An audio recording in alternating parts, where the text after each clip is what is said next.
कृष्णा गौर का सीधे रुख करेंगे हम हमारे एग्जीक्यूटिव एडिटर का, लेकिन उससे पहले आपको बता दें भोपाल की बात करें 7 में से 6 सीटों पर घोषणा कर दी गई। दक्षिण पश्चिम सीट का नाम ऐलान अभी बाकी है। भोपाल उत्तर सीट से आलोक शर्मा जिनका नाम पहली लिस्ट में शामिल था, भोपाल मध्य से ध्रुव नारायण सिंह का नाम पहली सूची में दिया गया था। नरेला सीट से मंत्री विश्वास सारंग को टिकट पार्टी ने दिया है, आज इस लिस्ट में उनका नाम शामिल है। गोविंदपुरा से कृष्णा गौर को टिकट मिला है। हुजूर सीट से रामेश्वर शर्मा को प्रत्याशी बनाया गया है, तो वहीं भोपाल की बैरसिया विधानसभा सीट से विष्णु खत्री के नाम की घोषणा की गई है। सीधे रुख कर लेते हैं मनोज जी का, कृष्णा गौर उनके साथ मौजूद है। Manoj ji, over to you.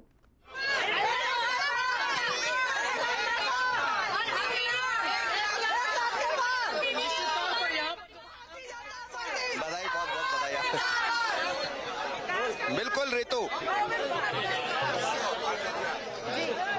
जी इस वक्त दिखाई दे रहा है मनोज जी कि वहां पर सभी में काफी हर्ष से उत्साह है भारतीय जनता पार्टी ने।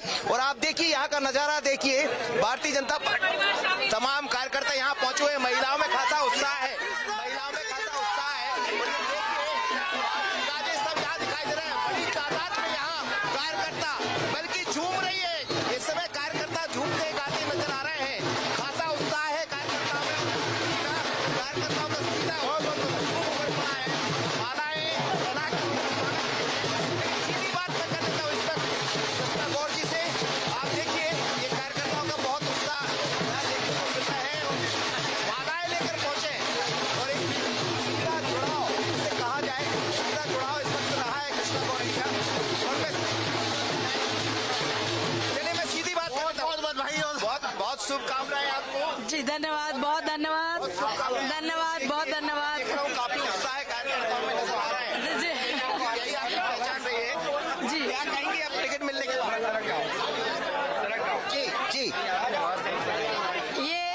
ये वास्तव में ये गोविंदपुरा विधानसभा क्षेत्र का एक एक कार्यकर्ता इस टिकट का हकदार है और 5 वर्षों तक मेरे विधानसभा क्षेत्र के कार्यकर्ताओं ने मेरे कदम से कदम और कंधे से कंधा मिलाकर जिस प्रकार से काम किया, हमने विकास किया क्षेत्र का, जनता की सेवा की, उसके आधार पर आज पार्टी ने एक बार पुनः हमको अवसर दिया है। तो ये लड़ाई मैं अकेले नहीं लड़ूंगी, ये पूरे कार्यकर्ता लड़ेंगे। तो हम सब मिलकर अब इस चुनावी युद्ध में पूरे आत्मविश्वास के साथ उतरने जा रहे हैं और हर बार की तरह इस बार भी हम एक नया इतिहास रचकर। नया इतिहास कहाँ दिखाई देगा, क्या लग रहा है आपको? क्योंकि कार्यकर्ताओं का उत्साह तो नजर आ रहा है आपके साथ, आप कहती भी नहीं, लगातार कार्यकर्ताओं के बीच में जाती है। मुझे लगता है सबसे ज्यादा घर घर पहुँचने वाली कोई महिला है तो वो कृष्णा गौर है, इसीलिए आपको इतना विश्वास है? निश्चित रूप से इसलिए क्योंकि हर घर में, गोविंदपुरा विधानसभा क्षेत्र के हर घर में जो प्यार मुझे मिलता है और खासकर मेरी बहनों की आंखों में जो विश्वास मुझे दिखता है वो अद्भुत है। मतलब मैं कल्पना भी नहीं कर सकती थी कि इतना प्यार करने वाले लोग मेरे क्षेत्र के मुझे हैं और इसलिए मुझे और ज्यादा ताकत और ज्यादा ऊर्जा मिलती है काम करने की, सेवा करने की।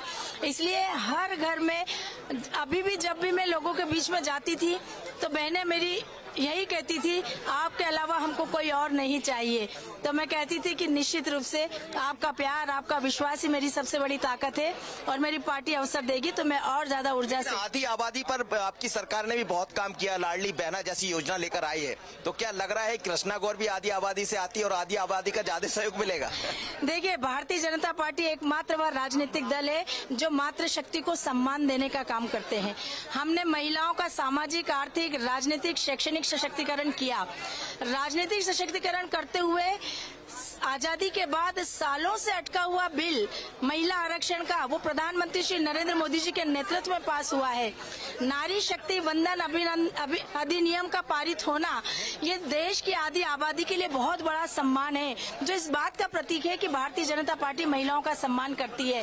स्वाभाविक रूप से नारी जाति का प्रतिनिधित्व करती हूँ, इसलिए मुझे गर्व है कि मैं भारतीय जनता पार्टी की कार्यकर्ता हूँ और मेरी कोशिश होगी कि मैं और ज्यादा महिलाओं को भारतीय जनता पार्टी की विचारधारा से जोड़ूं। अधिकांश सीटें घोषित हो गई है भोपाल की, एक सीट को छोड़ दिया जाए, कहां देख रही भारतीय जनता पार्टी को? वही विश्वास सारंग जी है, वही कृष्णा गौर जी है, वही रामेश्वर शर्मा जी है, वही विष्णु खत्री है, कहा। पार्टी के प्रति लहर है। हम इस चुनाव में भी प्रचंड बहुमत से जीत कर आएंगे, अपनी सरकार बनाएंगे और निश्चित रूप से इस प्रदेश की जनता ने ये संकल्प कर लिया है कि 2023 मध्य प्रदेश और 2024 इस देश में प्रचंड बहुमत की भारतीय जनता पार्टी की सरकार बनानी है। चलिए, ये कृष्णा गौर जी है और उत्साह यहाँ नजर आ रहा है, लेकिन ये देखकर ये यही लगता है। लेकिन बाकी हम सीटों की बात करें रीतू, तो आप देखिए फिर से एक बार विश्वास सारंग दिखाई देते हैं। हम बात करें रामेश्वर शर्मा की हुजूर से, वो दिखाई देते हैं। विष्णु खत्री जो बैरसिया से चुनाव लड़ते रहे हैं, एक बार फिर उन पर विश्वास किया गया है। मध्य की बात करें तो पहली सूची में मध्य से ध्रुव नारायण सिंह को चुनाव मैदान में उतारा, जो पहले भी चुनाव लड़ चुके हैं। तो ओवरऑल हम कह सकते हैं कि दक्षिण को छोड़ दिया जाए तो सभी सीटें लगभग भोपाल की घोषित हो गई है और वही पुराने चेहरे नजर आ रहे हैं। लेकिन दक्षिण में क्या प्रॉब्लम आ रही है? दक्षिण वाली जो सीट है उस पर कोई कश्मकश की स्थिति बीजेपी की, क्योंकि इस बार उसको घोषित नहीं किया गया और साथ ही ध्रुव नारायण सिंह हमको दिख रहे हैं, क्योंकि उनको ये इस बार, पिछली बार जो है बीजेपी ये सीट हार गई थी तो वहां पर मजबूती के साथ उन्होंने कैंडिडेट बदला था, लेकिन इस बार हम देख रहे हैं इस सूची में जो है वो पुराने लोगों को रिपीट किया गया है। दक्षिण विधानसभा की बात करें तो दक्षिण में उमा शंकर गुप्ता पहले चुनाव लड़े और लगातार चुनाव जीते, लेकिन 2018 में हार मिली और इसीलिए भारतीय जनता पार्टी लगता है कुछ नया करने की तैयारी में है।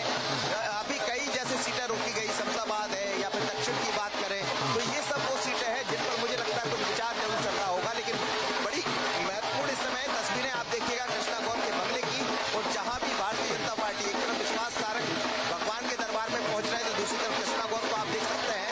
लेकिन ये उत्साह, ये सीधा कार्यकर्ताओं से जुड़ता है, वो उसका असर दिखाई देता है। लेकिन आने वाले समय में आप देखिए ढोल गाजे बाजे खासों के साथ यहाँ पहुंचे हुए हैं, तो एक तरह से कहा जाए तो चुनावी माहौल सीधा दिखने लगा है। और दक्षिण में मुझे लगता है अगली जब सूची आएगी तो उसमें दक्षिण भी दिखाई देगा। जी, चलिए, बहुत बहुत शुक्रिया मनोज जी।